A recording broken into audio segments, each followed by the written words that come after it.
So the reason why I've decided to do this interview is just to help provide more real experience that people can listen to rather than trying to read through in the early stages, because cognitively it's hard work, whereas lying back, resting and just listening to a podcast of someone that you can relate to and their experience is hugely, I don't know if comforting is the right word, but it's just, you don't feel so alone.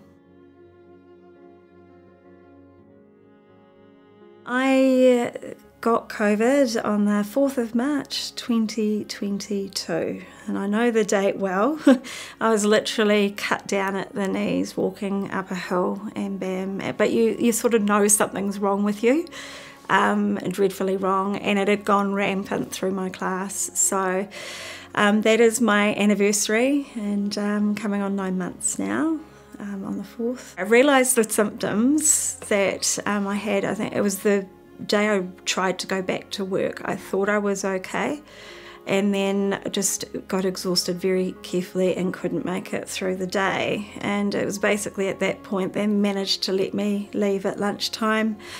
Drove home, got out of the car, and husband came out, and I just burst into tears because I knew at that moment that this wasn't going to go away. So I went to see the doctor, and because my mobility had been so badly affected right at the outset, she could see something immediately was wrong. So it went down as post-viral fatigue initially, with the view that the COVID had caused it.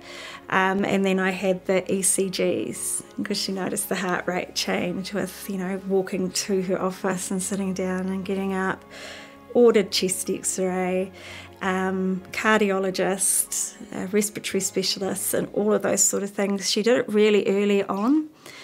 So in terms of the diagnosis, it was just a matter of waiting for that 12-week mark to tick over, and then, it was just, the way it was. My symptoms are very, very similar to a severe concussion, with mobility issues layered on top. So basically my legs would stop working. You just suddenly lose all strength and you can't walk, and you sort of start to shuffle. And it was very easy to get exhausted. So I spent most of my time just lying down and resting. Getting out of bed to walk to the kitchen would have me very, very tired. So that was continuing right the way through. So I started using a walking stick and got a lot more mobile that way, and doctor organised a mobility parking pass. And that allowed me to do more, because we sort of cut the walk out of, you became very aware of how far you could go to do things, and it was often a short distance. Fatigue, I think I've mentioned. The cognitive side of things. Brain fog was huge, couldn't concentrate. When I was trying to watch TV in the real early stages, all I could handle was a nature program or something really, really basic. It started to get a little bit better, and then it was just like British game shows, and that's all my brain could cope with, rather than having to think too deeply about a crime mystery or movie.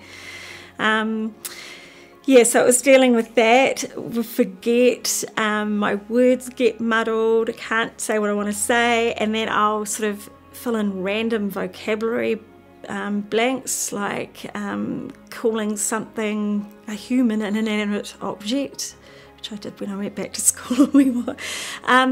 Also things like when we're out, just asking my daughter to go and get a loaf of milk, and just really silly things. Unload the supermarket trolley became unload the dishwasher, and you'd seamlessly insert these random words and say things completely out of context, really, really weird, can't find your words, all of that. So that's proved amusing in my occupation, as you can probably understand.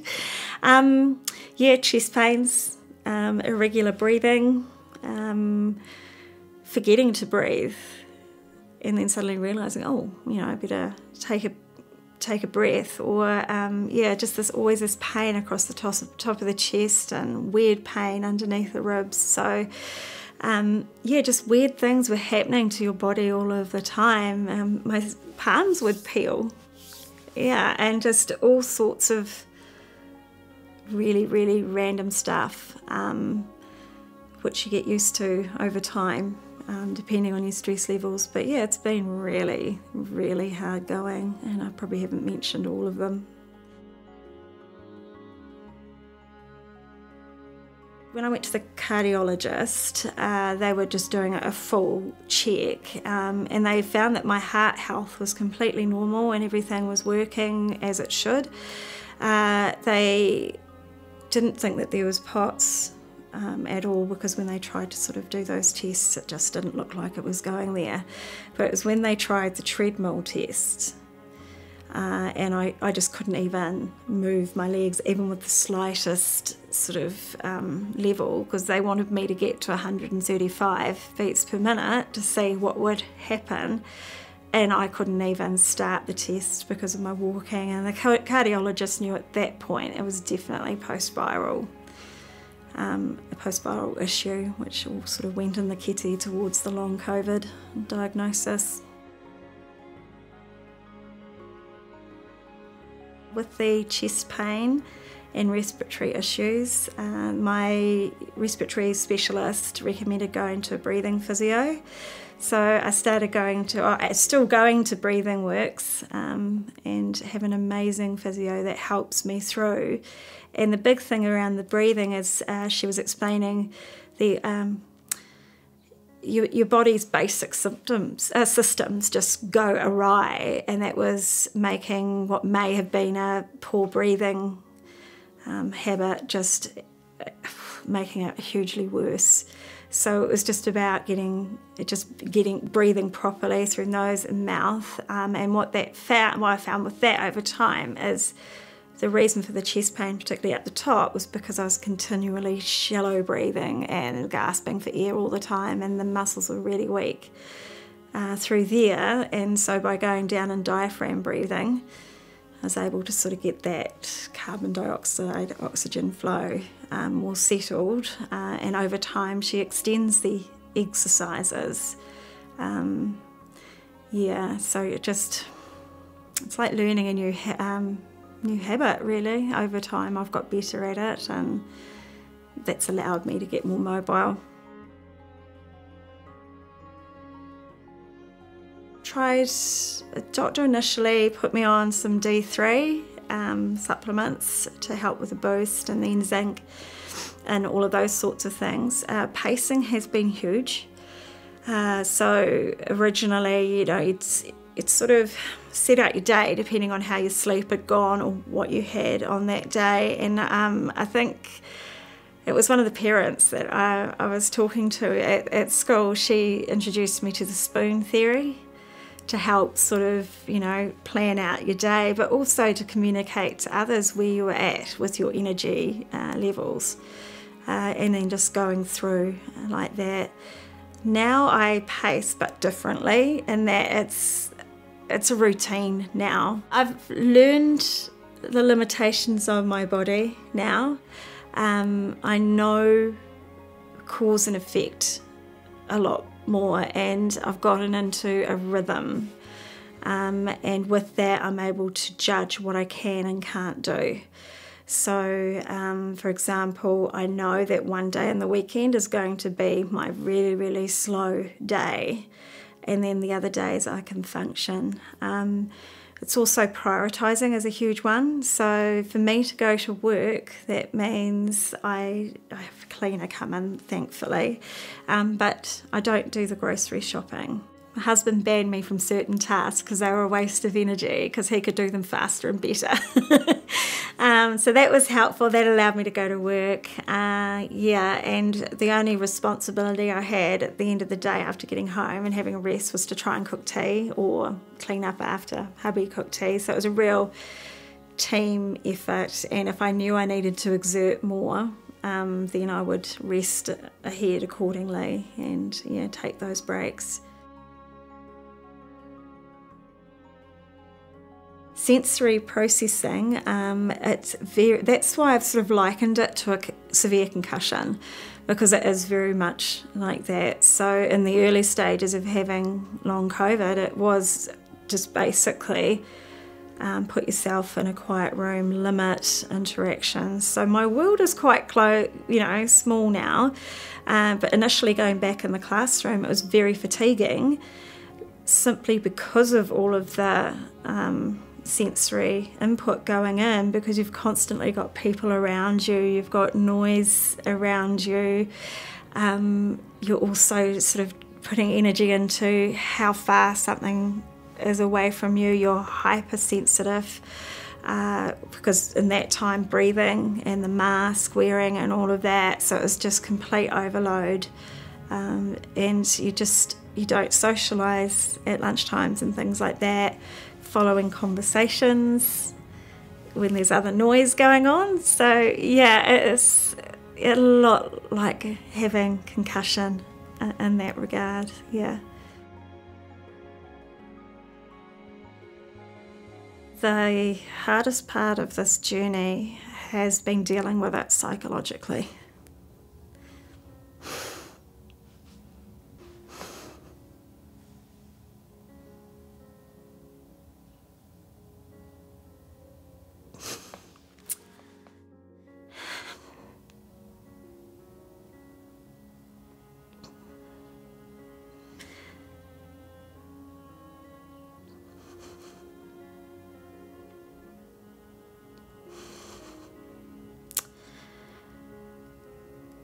I caught this doing my job.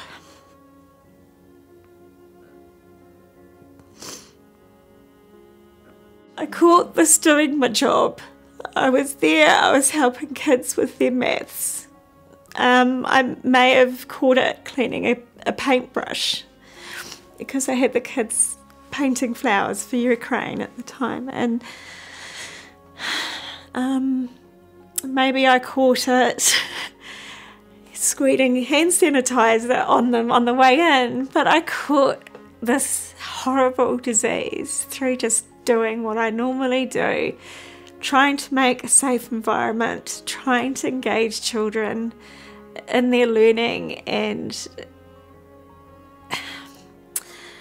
I just felt so let down by the government, leaving us teachers at that time like lambs to the slaughter, and no amount of protection. You know, I was triple vaccinated going back to work. I wore my KN95 religiously. I ensured that all the people around me did. Disinfecting tables, hand sanitizing everyone in and out, ventilate, everything they told us to do. And my kids, they did everything they needed to do. But nevertheless, that virus just ravaged 2/3 of my class and took me out of work for 2.5 terms. And your life is ruined. It's just left in tatters.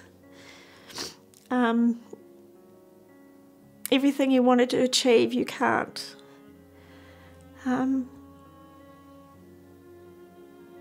Everything that gave you purpose or gives you purpose, you can't. You know, you're a mother, you're a wife,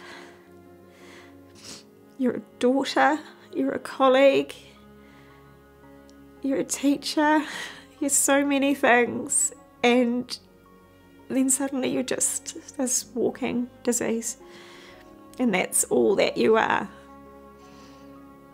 It just takes over every facet of your life, and it's relentless, absolutely relentless. You know, they talk about the stages of grief, and often when we, you know, the women and men that are on the support group, quite often we'll go through our ebbs and flows, and it is grief. You are truly grieving for your health. I never took my health for granted because of my previous head injury and things like that, but just this whole part of my life is now completely on hold. Any goals that I had, gone, evaporated. Yeah, so what's that? You're angry, depression,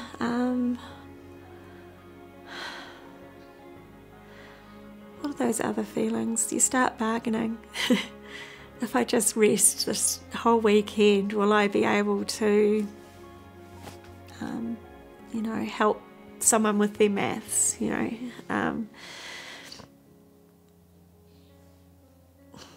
if I provide encouragement to others to help them get through, will that give me the strength to keep going myself? Yeah, it is a complete living nightmare, and it's not until you accept it for what it is, and it's not accepting something as you would, I'll just be positive and get on with your thing and say uplifting words and bits and bits. It's not that. It's acceptance in that I've got this disease. This is my way of being now. There's no light at the end of this tunnel. So it's making do with what you can. And you've got to stop waiting to get better. That's not going to happen anytime soon. And it is long term, because I don't know anyone who's recovered. And it's been, 2.5 years of people who, going right back. And until you actually accept that's the way it is, no, I'm not going to get better. I'm going to manage this better. Yeah, you're able to just get on with it. Yeah. It's a nightmare, it truly is. Yeah.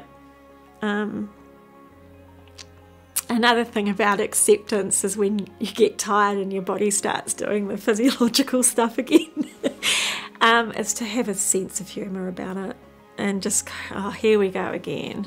Feels like someone's got a vice on my lung. Long COVID. My hands are peeling again. It hasn't happened for 4 months. Long COVID. Your body just becomes this wonderland of random things, and when you just, go, here we go again. It's not scary anymore. Yeah, and taking the fear out of it is also really important. Yeah.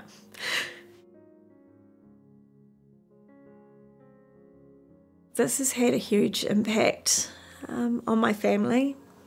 My husband has taken on the role of mum and nurse, as well as working full-time. And he puts everything he can into making sure that the little energy I have is used in a purposeful, rewarding way. And he says he doesn't get tired or fatigued, and he's okay, but the roles reversed, it would be so hard, so very, very hard, because he's putting everything on hold to be my person. My children, it's been hard for them because of the length of time. I can't be there for them in the way I could. I haven't got the energy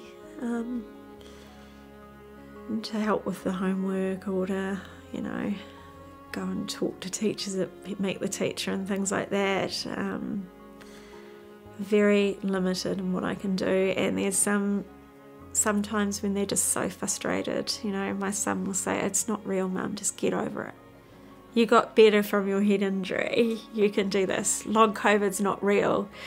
And he'd go on and find all these websites that would, you know, sort of say, nah, this is finite, you should be better, it's been 3 months. Obviously he's misreading it, but so yeah, their acceptance is just as important as mine as well. But it's pretty hard as a teenager to have a mum who, yeah, isn't all there, eh? Yeah, they're tricky. Yeah, I would not want to have toddlers or any, you know, yeah, you just can't. I don't know how they cope. My school have been very, very supportive.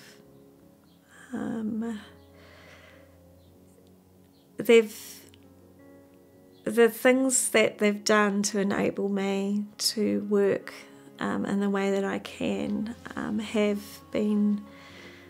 made me feel really valued, and it's been really motivating, and they're on the journey with me too. We've got a huge staff, and I'm the one who's been worst affected by it. And most of the staff have had COVID and can relate to the fatigue, and they see me getting around with a walking stick, and everyone's been so helpful. But it's a simple matter of, you know, I've got a disabled park at school. My breaks are my breaks. You know, colleagues will bring me a cup of tea or keep me company at the rattiest, tattiest old couch in the classroom, and even that's a good place to be. But people offering to cover duties, it feels like there's a lot of pitching in for me at work to make me the best person I can be, and work is my happy place to go, because you just have to have a purpose or something to keep going. So yeah, they've been great. Yeah, can't fault them really. I think those people who are in the grief stages of long COVID and trying to understand it, I think the most powerful thing is to know that there's no expectation. You have to be brave all the time. It's okay to be angry. It's okay to feel sorry for yourself. It's okay to lock yourself away. It's okay to cry. It's okay to scream. Well, not really, it uses too much energy, but it's okay to actually feel that resentment for the people who have been able to have COVID and get on with their lives. You know, that's normal. And as long as you're able to, I think one of the ladies on my support, in the long COVID support group, I was having one of those days and shared that, and she said, it's okay to feel that way. You need to feel that way, but tomorrow when you wake up, straighten your crown, shoulders back, and tomorrow's a fresh day, and see how it goes. But it is about acceptance. Your life's not going to be the same, so you need to find purpose in the life you've got now. Yeah, and be honest with yourself. Acknowledge how you're feeling at the time. Yeah, and just rest. Just rest. Yeah, learn how to rest. I was very fortunate in my school that my principal, just by her very nature, is supportive. She's had post-viral fatigue herself many years ago, so she had a really good understanding of what was involved. When I was off properly, it would be weekly phone calls and things like that, and the DP who handles relievers would be in touch regularly. He didn't have the understanding, not in a horrible way or anything like that. He was learning with us about what was happening, and he was always and sometimes it was easier for me just to say, hey, here's a newspaper article, have a read of this, and this will give you an idea of where I'm at. But because in intermediate setting, they had flexibility around release and things like that out of the classroom. So they were able to find a teacher who effectively job shared with me for a while. And I don't know, everyone that I work with is in the rhythm with me. And they can tell by my body language or whether I'm needing my cane or just my general manner when I'm tired, and being amazing people that they are, they'll just pitch in and see what's needed. I even had an offer the other day if someone could tie my shoelace when it came. Yeah, but it is that sort of thing, and I've had teacher aides decide to do one of my 3 duties a week for me, and the librarian says, oh yeah, you're here on duty, but there's the couch, bring in a tea, they'll be fine, you know. and it is really little things that they've done to help, and it's that encouragement along the way, and they see the improvements, and they see when I'm having a good day, and they'll tell me, and they'll see now if I'm having an off day, and they'll just quietly help me, if you know what I mean. And if I'm having a really, really good day, or they see me without my cane for the day, or if they see that determination in my eyes and things like that, and see energy, they sort of celebrate it as well, and you can see they're excited to see that I'm doing okay. And my students are the same. My older year 8 boys, they could see that. It's such a funny thing. It happened when I was pregnant as well. For some reason, the year 8 boys come in and sort of take over this gentlemanly role and try and sort of do things for you. So what would happen is I had these students that I've had, it was my 2nd year with them, but they'd sort of take the year 7s under the wing and help them so I could rest a little bit. And it was unspoken. But yeah, there was that classroom culture where they'd all step in and help out. And over time, they worked together as a team, you know, coping with my absence as it was, but working together as a team to sort of lighten my load. So I have, again, more energy to give. People love my energy, so they'll make it happen. Yeah, so I'm very fortunate in the school I work in. It is a unique place with people who, are genuinely caring and want the best for each other, very strong. But I do know that in other situations from the support group that not all teachers, their school, have been as fortunate as myself to have a supportive senior leadership and amazing students, and parents have been pretty good too, considering. But it's all down to good communication.